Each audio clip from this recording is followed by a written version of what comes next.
Hey, welcome back to Unschooled Theology. I'm one of your hosts, Derick, and with me, as always, wearing a shirt for those watching on a video, wearing the shirt that matches his wall behind him is Evan. Good day to you, sir. I did that on purpose. Okay, good. You Anytime I wear a white, I'm trying to blend right in. My goal is to be just a floting head with Yes. some headphones on, just sitting in the middle of the screen. You're getting there. That's good. Good. You're on your way. All right. So we are talking Genesis 3:16, which, as we said before coming on the air here, is it might be the second best known 3:16 in the Bible, perhaps nefariously so, though. So I will read that real quick for everyone. To the woman, he said, I will surely multiply your pain in childbearing. In pain you shall bring forth children. Your desire shall be for your husband, and he shall rule over you. All right. This verse, it's been used quite a few different ways over the years. There's a lot that people take from this verse. And so I and I'm sure you as well, struggle with verses like this. Because you see them having been used historically in what is frankly oppressive ways. And I see the perspective we're taking here, hopefully, as being an interpretation that sort of avoids some of that dynamic. I think some of the ways in which this verse has been used in the past comes from an incorrect way of processing what the Bible is really trying to explain to us here. At the same time, I understand though that offering something a little different than people have had before is a little bit tricky and a little bit different. So it's difficult when you look at a verse like this to say that so many studious thinkers, right, and really intelligent, wonderful, brilliant biblical scholars were incorrect in their assessment of this verse, right? Or at least incomplete, right? And then the inferences drawn from that interpretation were incorrect. We'll go forward with that and say that I get where some people might look at this and say, well, why do you think you have the answers? Why would it be any different? And so we're gonna try and build out and show why that might be.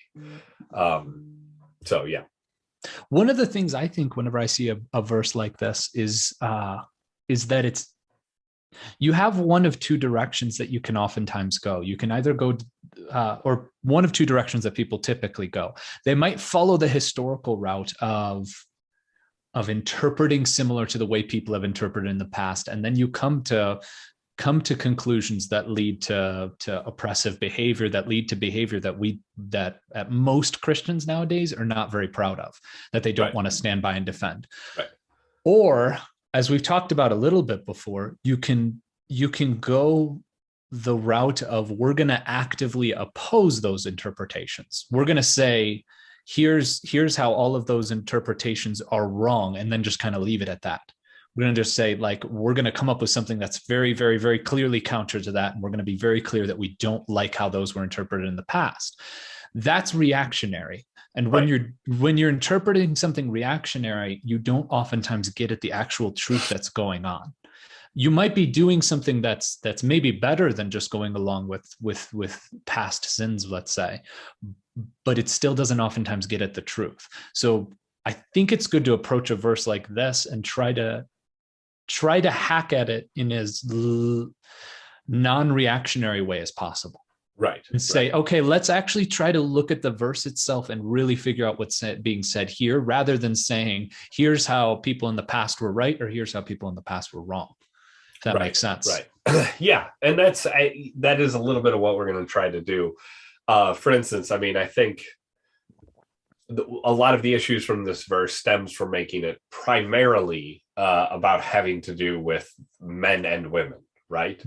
And while I think that may be a part of what's going on here, I think the way in which this verse is about men and women stems from something deeper involving spiritual growth. Mm-hmm. So as we look at kind of these few verses, first what God says to the woman here and then to the man, I think we're going to look at them from this kind of spiritual sense first and go through the whole of the two of them together, and then we'll do an episode after that where we look more specifically and say, okay, well, what is this saying then about the nature of men and women? Mm-hmm. Right, and look at that sort of as being derivative of the spiritual message that's being Mm-hmm. taught here. All right, so the first thing to address here then, if we're looking at it this spiritual way, is then the idea of childbirth not just being natural childbirth, right? But childbirth kind of as a metaphor that's sort of getting at something deeper. And the term that's used for childbirth here, it's interesting. It's not the term that's often used to describe the birth of a child. Mm-hmm. It's actually only used two other times. Mm. And those two times are in Ruth and in Hosea. And that's notable because, again, the idea of pregnancy, conception, childbirth, if you've read the Old Testament before, this plays a huge part in the Old Testament. It comes up regularly. Mm-hmm. And in Genesis particular, it's in there quite a bit, right? Mm-hmm. Yet this is the only time in Genesis we see this word, right? So the fact that a much more familiar term, right, is not the one that's used here, Mm-hmm. I think that indicates something, right? That seems like an important fact. So if we look at these other uses of it, if we look at the use in Hosea, it's describing there the woe that Israel will suffer for its rejection of God. So there we see that the childbirth is a metaphor that describes the kind of spiritual suffering that's going to occur for Israel because they've turned on God. Is it still typically translated as childbearing then? In the context in Hosea? Yeah. It's still translated as that. It's still translated in that way, yeah. But at the pain, it's used to illustrate that it's going to be pain like childbearing or something like that. Yes. Okay, that makes sense. That makes sense. And so there we see it is certainly not describing a specific physical event, right? Mm-hmm. The use in Ruth, this is at the end of Ruth, it does describe a physical birth. However, when we consider the greater context of the narrative of Ruth and of the Bible as well, we can see that actually that particular birth is extremely spiritually based and metaphorically significant as well. The child that Ruth gives birth to is the grandfather of King David, right? Mm-hmm. Which is then part of the lineage of Christ. Mm-hmm. And then when we consider the story of Ruth, the birth is described there as the culmination of the story. It's the point at which Ruth, Boaz, and Naomi, as Ruth's mother-in-law, they sort of come into the fullness of their parts of the story. It's like now it's completed because of this birth.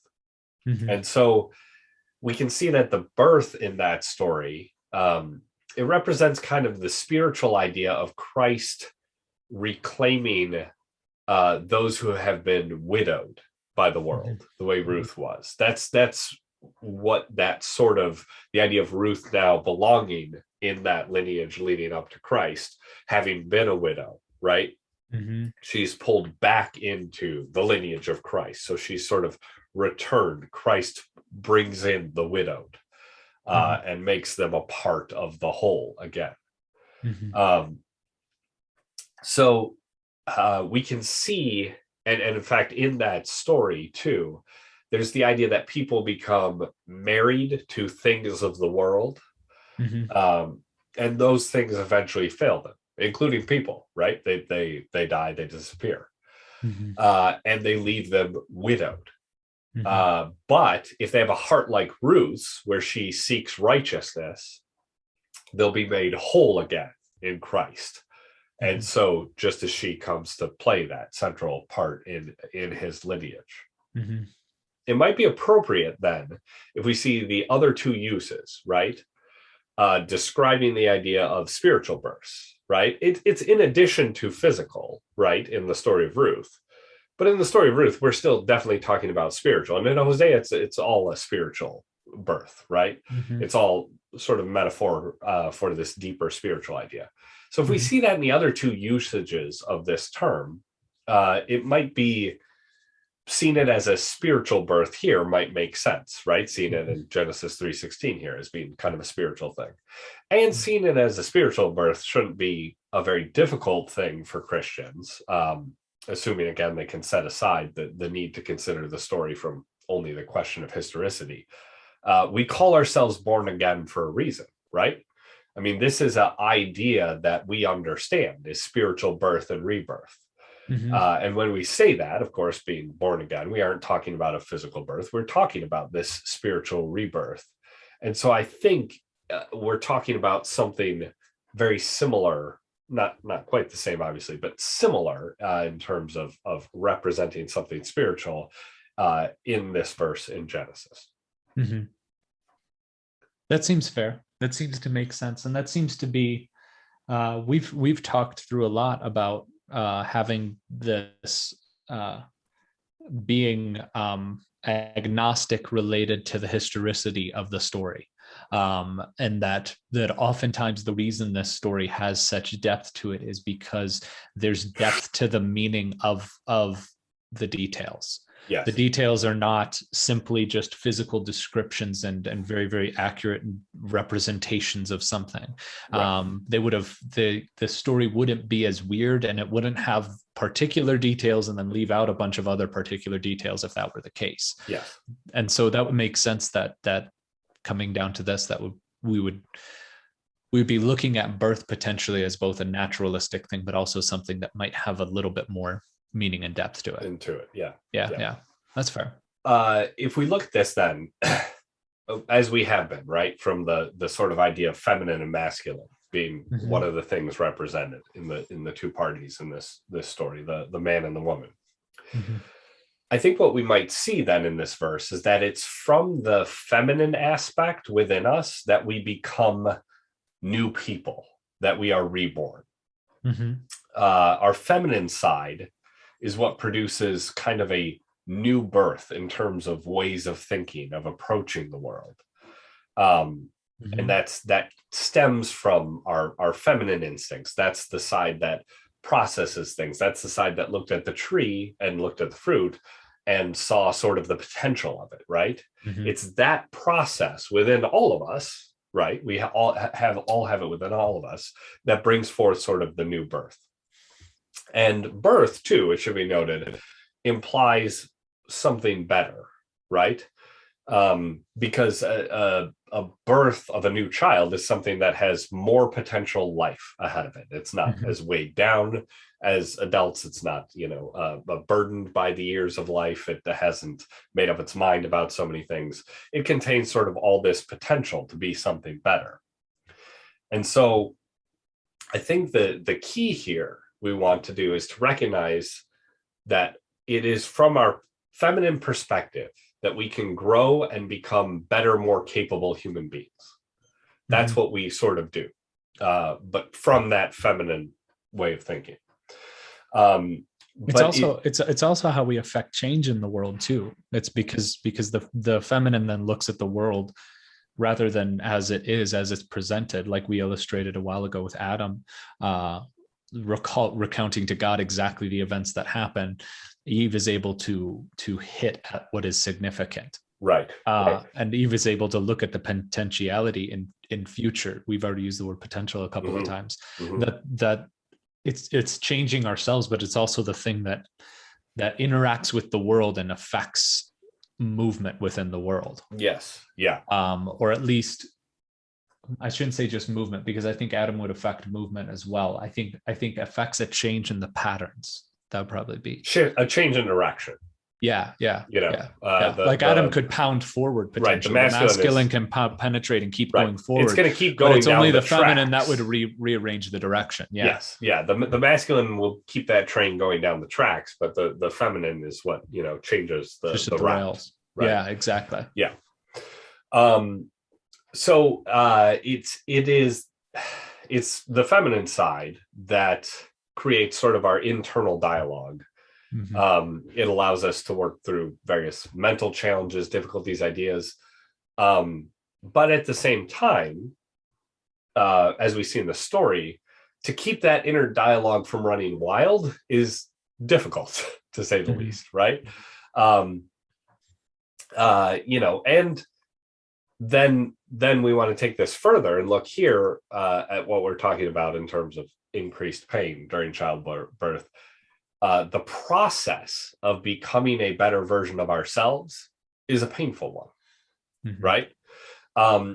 It is painful even in the absence of what is being multiplied here, right? And which is an important thing to think of when we think of Eden as a whole, right? Pain exists there because the verse says, "Greatly your pain will be multiplied," which means that this was already a painful thing before the sin, but now it's going to be worse, more painful. Yes. So let's examine that idea then a little bit closer, right? And consider this idea of being born into something better and why I say that is painful, and then how that becomes worse, right? Because to become something better, right, to be reborn, to be birthed, we must look at where we are deficient.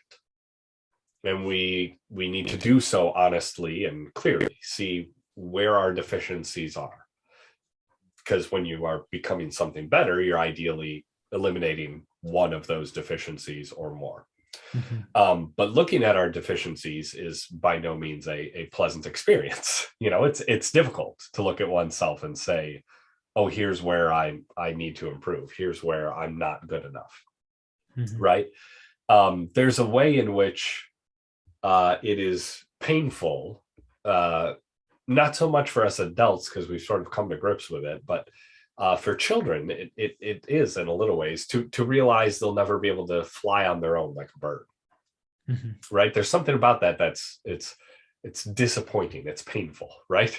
They're deficient. They realize I'm deficient in a way, and I'll never be able to do that. But of course, we learn to cope with these deficiencies, which is why, if I say that sounds painful, if you're an adult listening to this, that sounds absurd to you. But many a parent has watched their kid come to a realization that they won't ever be able to do this thing that they, for some reason, thought they would be able to do, some sort of supernatural, Superman heroic type thing. And initially when they realize or are told, well, you're not really going to be able to do that, they're disappointed at first. And it seems silly to us, but that's because we've learned how to cope with these deficiencies. But that we've coped with it through this process of this cycle of rebirth. And we've become the type of people who now, I have that deficiency, but I'm okay with it, right? So that process would go on, in an Edenistic state, if you will, in the absence of sin. Because humans, still had deficiencies. They're still not God, if you will, right? We talked about that being one of the things that opens up Genesis 1:1 is the idea you are not God. And so in order to become better, they still would have to cope with these deficiencies and realize these deficiencies and get through them and be reborn and have pain in that childbirth. Well, for following the path too of rebirth as well, I think there's a way in which through the process, if I'm following this correctly, I think it would be appropriate to say that we also manage to become closer to what we aspire to be through that process of rebirth. Yeah, absolutely. Well, while there may be things. This is what I was saying. We become better. Yes. Yeah. Well, and not just because you've said a couple of times, we learn to cope with our deficiencies, which is true. But we also, what's a good example? We also might look at it and say like you're 5 years old, you can't be a rocket scientist, I guess, or something like that. Right. Well, maybe through the process of growth and rebirth, somebody might be able to at some point. And so there is, but that growth to get to that process is not a comfortable experience all the time. That's Yeah. a painful experience in order to get to that Yeah. as well. I So there's can't both fly like a accepting bird, but I can figure out how to fly a different way. I could Right. create something that Yeah. could. Yeah, exactly. Yeah. Okay. So what we have though, that with sin is something that makes this process, this already difficult, painful process, all the more painful, right? Because now instead of looking at our deficiencies, the things where we just naturally aren't able to fly like a bird, right? Now we must look at things where our inadequacy is a product of our choices. That's what sin introduces. Sin introduces the places where we, you know, to speak metaphorically, could have flown like a bird, but didn't because we chose to do whatever it is that prevented us from doing that, right?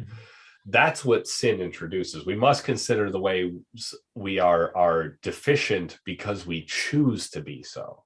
Sometimes unknowingly, even, right? Sometimes we don't even realize the way in which we're holding ourselves back, and we don't really notice that until we take the time to sort of honestly assess ourselves. I mean, this is one of the powerful ideas, I think, wrapped into the communion idea, right? Is the idea of taking that time every week to sit down and look at ourselves and look inwardly and see where am I holding myself back? Where have I done wrong in ways that I don't even realize until I take the few minutes there to at least sit down and have some introspection and look back at myself and see where I'm holding myself back. So and we'll find, by the way, that we even in places where we mean to do the exact opposite, right? We end up doing something that is sinful, right? That is holding ourselves back of our own volition. Again, not even intentionally. There's it feels like there's a lot of different ways you can go with this too, because the thing that is being brought into the world, I'm jumping around in interpretations here, because there's the idea of rebirth, but there's also the idea of birthing something, of the feminine creating new within the world, and even a child. So I'm going to go to a more literal approach here really quick, just for a sec to get through this idea. But if you think about a mother having birth, we run into people who are like this, or you've probably encountered people like this before, who say things like, is it even, I'm afraid to bring children into this world. Yes. And a lot of times right now it's tinged with an environmental track, or that's the idea. But there's no shortage of reasons through history for people to have thought those thoughts, I mean, there's war that exists in the world, and why would I want to bring a child? There's famine that exists in the world. Why would I want to bring, there's a lot of terrible things going on. Why would I want to bring something new into that world? And what's, so there is going to be pain for that thing that you're bringing into the world. So and that brings pain to you, because you're the person who's initiating, who's bringing the new thing into the world. And what makes it all the more painful is, well, this is why the knowledge of good and evil might cause that pain, is because you know that all of that good and evil exists, because you now have the knowledge of good and evil. You know the potential destructive capability of humans, and also that you have some part to play. That you're the part, exactly. Yeah. That's what's really that's almost salt on on an open wound, because that makes it that much worse. Right. Is that you can't just look outward and say everybody else is to blame, but no, you have something to blame too. Right. Okay. Yes. So this idea then of becoming better, right? Giving birth, it's a process of seeing clearly those choices, then the wrongness of them and all the damage that they can do, and deciding now to bring forth, and this is what you talked about, I think, with the idea of choosing to have kids, right? The idea of deciding to bring forth a different way of moving through the world, right? And bringing that out of yourself. And I think I don't think there's anyone who's gone through that that type of a process who would deny that it's a painful one, right? It certainly is to look at yourself and see that. And undoubtedly a birthing process made so much more painful by the reality of sin, right? Mm-hmm. And so that is why we see this being expressed here to the woman. So we should also, though, I think, for a moment, take a moment here to consider what is born as a result of this process, because I think that's interesting as well. Mm-hmm. And it's interesting to note that the word translated here, all right, it's in the masculine form. It's translated children, but the term is in the masculine form. And most other places you see it translated as sons, not children. So here it's translated offspring or children, but most of the time it does specifically say sons. And I think that's interesting. I presume that the reason we now say offspring or children, I think that's likely a product of viewing the story literally and not symbolically. Because if you're viewing it literally, then you would go with the more gender neutral term, right? But from the perspective we're taking here, I actually think that distinction ends up being quite important. Mm-hmm. And the reason for that is the idea of the feminine giving birth to the masculine, right? Since the masculine perspective is very, as we talked about before, it's going to make sure the train goes down the tracks. Yeah. It's and not easily it's not easily distracted. That was why the man ate the fruit. That's why that happens. But because that it misses important details, the masculine does. So if we look at this, though, as the feminine sort of giving birth to the masculine within us, and looking at that as an internal process to all of us, it means that it's sort of like the direction that the masculine is sent down those train tracks is set by the feminine. And so, which adds up. Yeah. And so in a way, the feminine like stays static in this sense, while the masculine part of us is like the part that, gets the job done or whatever, if you will. That is constantly being reborn and set in motion in a new direction. And that's what I think is kind of being captured, within this verse. And that process is a painful one. And that process is made more painful by sin. Yes. Reestablishing direction, which is necessary for us to continue. I mean, that's a commandment of God, but reestablishing that in a world is made more difficult by sin. Much more so. More so. Yes. Yes. That seems true. Yes. Yes, it is. Absolutely. So I think then, and we'll wrap up this episode with this, is that if we bring this all together, right? I think what I see here then, at least in the first part of this verse, is that the processes of becoming better, becoming more capable human beings, is a product of the feminine characteristic. And to become better, that feminine characteristic must give birth to a new, more capable masculine characteristic. And this process, in the absence of sin, is painful, right? But it's so much more so as a result of sin, right? And this process, though, as we'll see in kind of the discussion of the man, it's part of the process that is necessary to subdue the earth, right? And so sin as a whole has made all of this more difficult. And the more sin is present, too, and this is something to sort of take out of this idea, the deeper our sin, the more sin is present within our lives, the more painful it is, the more difficult it is to rebirth ourselves, right? And so that's one of the difficulties we must face, and why we would like to obviously whittle that down within our life, because it'll be easier for us to sort of rebirth ourselves. So any wrap-up thoughts there, or are we good? I think I agree. Okay. I don't think I've heard that interpretation before, and I like that. All right. Well, that sounds good. And we're gonna take this out at the very end of all these verses, like I was saying, and we'll flesh it out to the idea of man and woman, right? Too, so we can bring that back, because I know there's a lot of people who have looked at this for so long as saying things about men and women, and so we'll get to that, but we're going to look at that as derivative of this sort of more important spiritual perspective. Mm-hmm. But next time we're going to look at the more controversial even part of this verse, that last phrase. So that we will do in the next episode. So until then, be sure to like, subscribe, follow us on social media, email us unschooltheology@protonmail.com, comment wherever you can, review wherever you can, and share with any friends or enemies, as we like to say. Yeah. So until then, we'll see you next time.